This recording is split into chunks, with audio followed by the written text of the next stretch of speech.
Infinity Pool is definitely a Brandon Cronenberg film, and I'm here for it.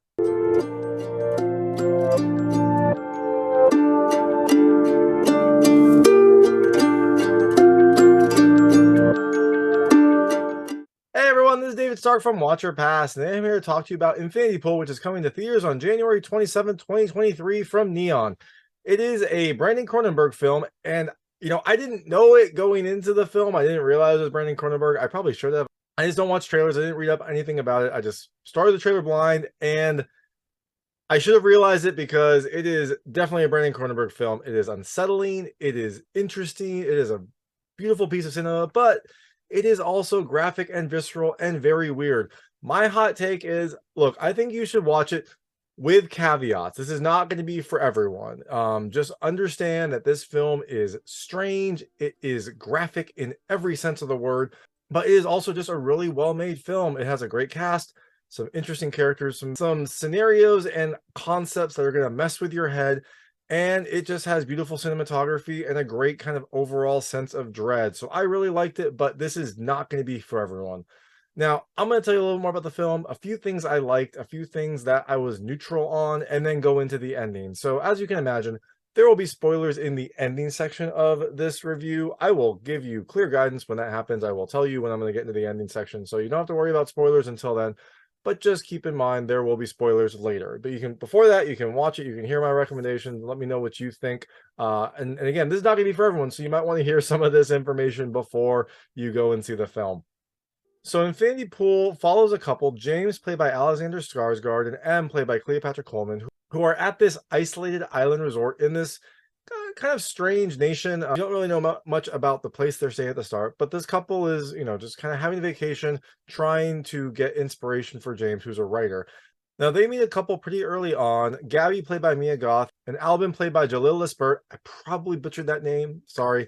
And these two kind of take a shine to each other, and they start kind of hanging out in what would be a lovely vacation movie until some very interesting and unsettling things happen. Now, things I liked about this movie. The first, the cinematography is really, really interesting. It's got, especially at the start where it's really kind of trying to kind of like get you on edge.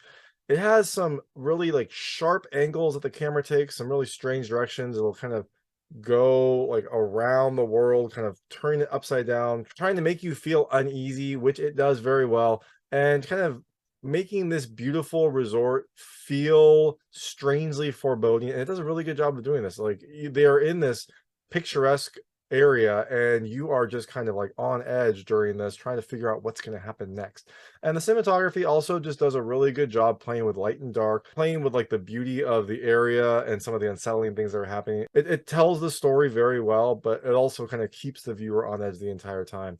The second thing I really loved is the sound. And again, this is something I noticed at the very start. It has this like throbbing drum beat and kind of other kind of strange, almost otherworldly sounds to the soundtrack that again puts you on edge. It kind of gives you this sense of dread. Even though everything is beautiful around these characters, the drum beat, the cinematography all lets you know that something strange, something bad is probably going to be happening. And it's not just the music that kind of is really, really well done. The sound itself is very good overall. Like there are some very visceral sounds. There's some, good music that happens during some dreamlike sequences that occur. There is a good use of like vocals and things like that. Sometimes like someone will whisper something, you don't really know if they said that or what they said. It all contributes to the overall feeling and setting in this film. The third thing I loved is the cast. It's a really good cast. It's a really interesting cast. Like Alexander Skarsgård is a phenomenal actor. I will see anything he's in. And Mia Goth just completely personifies Gabby. Like she can say so much without even saying things. Like just the way that she looks, just the way that she's acting tells you so much about her character and so much about what her character is doing. And then look, like I love Cleopatra Coleman. She is, a wonderful actor, and I love seeing her in this very different role. And the rest of the cast just fully commit to their roles. Like this is again a Brandon Cronenberg film means that the actors are kind of stretched very thin and they all do a fantastic job. And the last thing I liked is the visuals. Like this film, on top of the cinematography, this film just has a really great kind of visual style to it. Not only do you have this beautiful resort, but then during some of the dreamlike sequences, it does a really good job of like having this beauty intertwined with this grotesque. Like the film is kind of all about juxtaposing beauty with like grotesque things. So you've got this beautiful setting, and then you have some things that happen in this setting. You've got these dreamlike sequences with these beautiful lights and these like bright colors, and then some strange things that are happening during these dreamlike sequences. It is both a visual treat and a nightmare, and I loved it. Now, there wasn't really anything I didn't like, but I'm gonna highlight some things that I was kind of neutral on, maybe just like caveats for people so that you know what you're getting into. The first thing, I'll just call this neutral. The film is very graphic in every sense of the word. It, it's not like gratuitous throughout, but there are definitely scenes that are both graphic sexually and graphic violently. And if you're not interested in that, if that is going to turn you off, then you will probably not appreciate this film, because there are a few very key, very kind of shocking scenes that happen, and you will have to be kind of ready for those and just kind of like let them flow over you so you get the full kind of picture in this film. The second thing that I guess I'm neutral on is it's a weird film. It is a very weird film. Like, strange things happen. The concept is weird. You'll learn more about that if you stick around for the story discussion. Some of the things that happen are weird. The motivations of the characters are very strange. It all kind of comes together, and it feels like it tells like an interesting story, but it is a very weird film. If you're not into a film that is going to kind of be confusing sometimes, kind of mess with the viewer and be kind of like a little mind freak every now and then, you're probably not going to like this film. So that being said, the film is Infinity Pool. It's in theaters on January 27th, 2023. I liked it. It is a very weird film, but I really appreciate it. So I think you should watch it, but with the caveats that we discussed. Now, going into the ending section, and again, this is where there will be spoilers. I'm going to tell you a little more about the film and things that happen in the end. Spoilers, spoilers, spoilers. If you don't want to know what happens in the film, turn this off now. In Infinity Pool, you got this couple, James and M, who are on vacation. James is a writer, and he has writer's block. He hasn't written anything in like 6 years.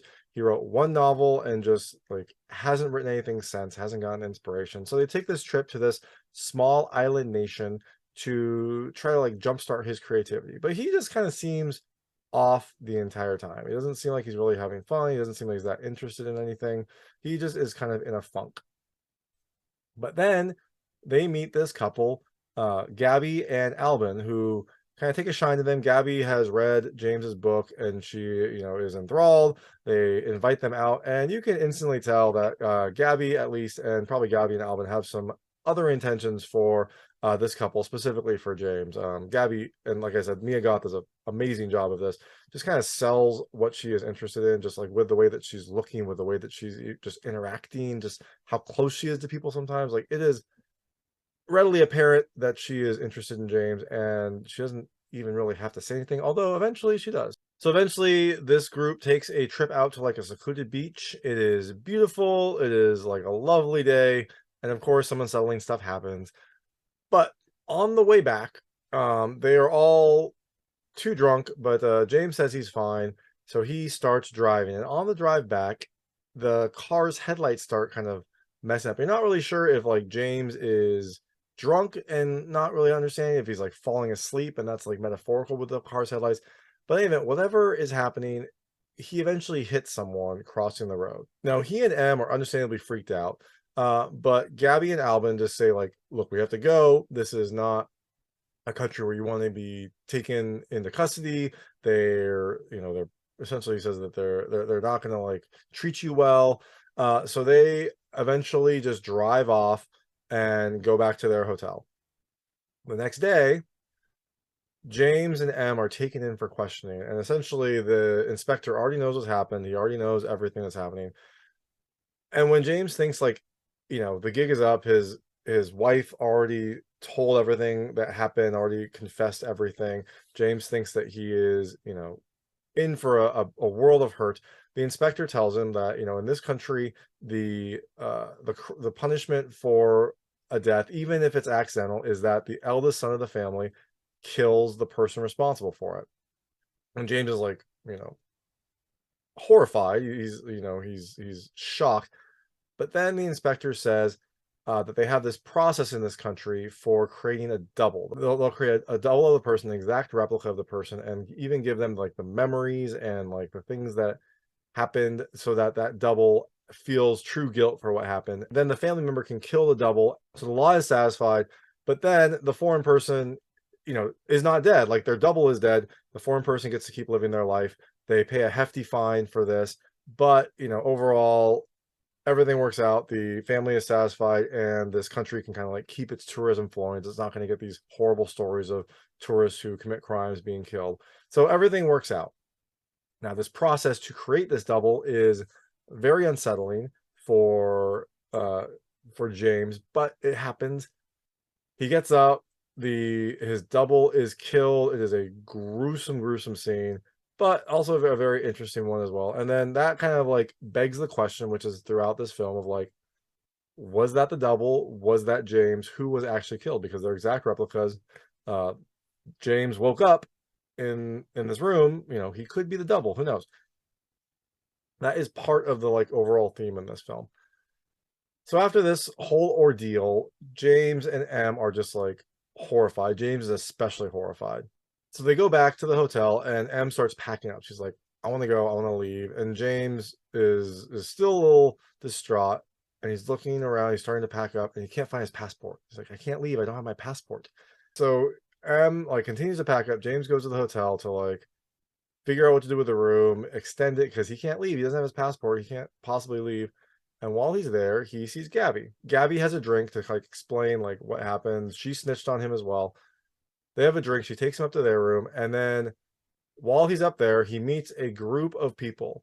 And during this conversation, they basically say that they all have experienced this like double experience, this experience where they commit a crime, they had doubles created, they watch themselves die. And so this is like kind of a little fraternity or club of people that have experienced this. And they all say it changes you. They all say it takes a little bit to get used to it. James is still kind of like distraught by this. And during this, one of them even actually, he is writing a paper on this, and he wants to get James' perspective because it's fresh in his head, the whole doubling process. And he actually specifically asked, like, do you worry that they got the wrong man? Do you worry that they killed the wrong James? So again, this theme is kind of throughout, although it's more interesting in the start. It kind of tapers off towards the end. During this, they're talking about their experience, and one of them says, I heard you have a passport problem. I have a contact who can help, but in order to do that, I want you to play a game with me. And James is like, what's going on? And they explain that they are going to play a game with the owner of this resort. The owner of the resort just got an award from the country for the prosperity that he's brought to the nation, and they kind of want to teach him a lesson because that prosperity is like that prosperity is fueled by this like doubling process, which has traumatized James and maybe traumatized these people, although they don't seem that angry. In any event, they put on these like weird masks that you see early on. They're like grotesque masks that are part of this ceremony that this country has, and head over to the owner of the resort's house.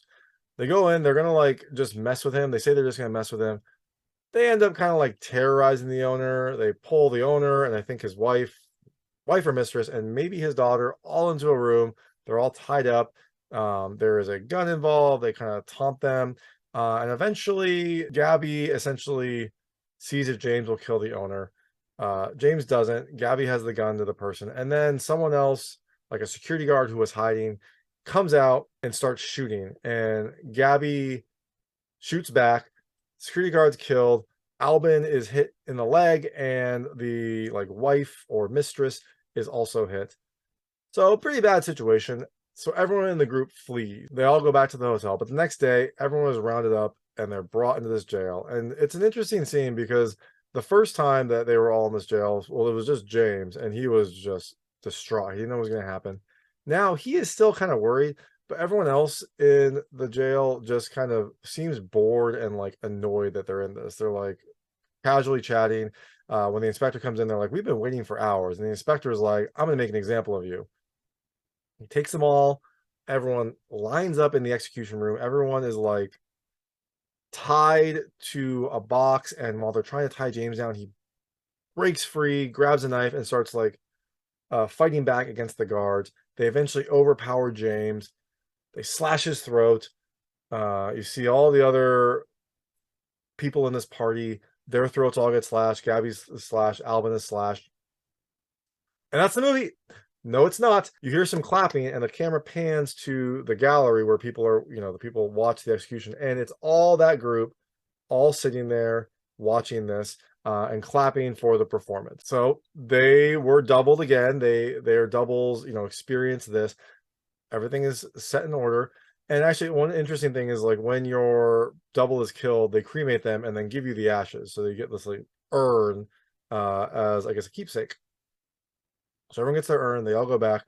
Now James has two urns. So when James gets back, he puts the urn next to his other urn, and M says that she's leaving. And James, I think he likes this scenario. He likes this like freedom he's starting to feel. So he doesn't really care. M leaves. James goes and smokes by the pool. And then Gabby's always kind of like in the vicinity. She takes James, they do some hallucinogens, and then there is a strange orgy that happens with bright lights, some very weird scenarios. It is dreamlike, it is grotesque, it is beautiful, it is all sorts of things. So now they still have this passport issue, and so the person with the passport contact says that it's actually the inspector that is holding up the passport. He's like preventing James from leaving there. So they're going to teach him a lesson. So they eventually kidnap the inspector. They bring him to the house. James is like on drugs. He's like having a high from everything that he's experienced. And the inspector is like masked and tied up. And James just like beats him up and then urinates on him. And you're like, okay, well, James is like in full berserker mode. And then Gabby goes and pulls off the mask, and it's actually a double of James. And James is horrified. Like he's horrified that he did this himself. And Gabby's like, we just wanted to have some fun. We paid them to make another double of you so that we could have some more fun. So James is horrified. Again, he's horrified a lot in this movie. He runs back to his room, locks the door, and then the next day, he finally is ready to leave. He pulls his passport out. I guess his passport was in his bathroom, like taped under the sink. So it never really explains if he hid it himself or if he couldn't find it and then found it and hid it so that he wouldn't have to leave. But in any event, it seems like he was staying here on his own volition. And so now he seems ready to leave. He grabs the passport, packs up, gets on a bus, and leaves. Now, while he's driving away, he looks out the window, and there is Gabby and some of the friends driving up next to him, waving goodbye, honking. He's like, okay, that's unsettling, but also kind of sweet. And then the next time he looks over, Gabby has a gun, and she shoots one of the windows in the bus. The bus stops, and Gabby forces James out. Now, they are all making James go back to the hotel, but now he's no longer an equal. I guess because he left, because he'd kind of shown weakness, they're treating him like almost a captor. And so he is walking in front of the cars. He eventually escapes, runs off into the woods, and is shot in the process, but he still escapes. He makes it to a farmhouse where he kind of passes out and has another weird dream. Maybe drug induced, maybe just stress induced. You don't know, but it is a weird dream. He wakes up in this farm, comes outside. It's very, very dark. Again, this is a beautiful kind of like dark scene because you don't really know what's going to happen. And then boom, lights come on. And it's the whole group with some cars out there kind of taunting him. Now, Gabby says that they're going to fix James. Like he's broken. They need to fix him. He has to like embrace his true strong persona. And to do that, they have another treat for him, and they say to bring out the dog. They bring out that double that James beat up earlier, now as a dog. He's got a leash on, he's walking on all fours, and they give James a knife and tell him to kill the dog, and that is going to like free him, that is going to release him. He has to do it himself. James says no. He throws the knife away. But you know what? The dog doesn't really care. The dog, the James double, attacks him, gets on top, like starts attacking, kind of like a little bit dog-like, a little bit human-like. He like bites the arm and then also starts strangling him. James finally is like having none of it. He pushes him over, gets on top, and just beats the dog to double him to death. And this is another very gory, visceral scene. But James does it, and afterwards he just kind of like sits down and almost breaks down. He's kind of like a child, and Gabby comes up to him and just kind of like holds him and then like offers him her breast, and he suckles on it like a child. Again, weird, but also kind of fitting because he has essentially been completely broken down by this point. Like this group has like made him do so many things that he didn't want to do, and now he is just like completely spent. The next day, he is like packed up, ready to go. His luggage is there. He's calling his wife saying he's sorry he like stayed there so long. He's heading back now. And the whole group is heading back. And I loved this part because after that, like, harrowing, crazy night and all these experiences that they had, now they're on the bus and it is so mundane. They're talking about like things that they're going to do when they're going to get back, how one's going to redecorate, how they have to like pay these bills, and oh, like, what are you going to do? And like, oh, I've got to go to work. I've got so much work that was built up. It is such a mundane conversation that is such a nice contrast with what previously happened. James doesn't really partake in any of this. It's all the other characters who have like apparently done this before, done this many times. They're used to this, and now they're like going back to their normal lives. James is in the back, just very quiet. They get to the airport. Everyone leaves. They wish James a safe flight. They hope that they can do it again, and everyone kind of leaves. And James sits in the airport. Eventually, everyone departs, but James is still there. And you're like, what's going on? What's happening? Now, the next scene is at the hotel. The rain is happening. It's like almost a monsoon season. Like there's heavy rain, there's wind. The club appears to be essentially closed. Like all the things are like packed up. And through it all, you eventually see a solitary James like sitting in one of like the cabanas. The rain is like coming down on him. He's just sitting in the rain, like staring forward. It's almost like he can't go back to the old life. It's like he can't switch between these two personas. It seems like he is now broken, or maybe he doesn't want to leave the club. Maybe he's ashamed. It's unclear. I don't think one other possibility is maybe that's a James double that's still there. I don't think so, though. When James was packing up his suitcase, there were 3 urns, which represent the 3 doubles that happened. It's always possible there was another one, but I think that this is James. He went back to the hotel after being at the airport because he just couldn't go back to his old life, and now he is kind of like stuck in limbo, I think. But you know what? I could be wrong. Let me know what you think. Let me know what I got wrong, what you took from it. Maybe you love the movie, maybe you hate the movie. Love to hear all of it.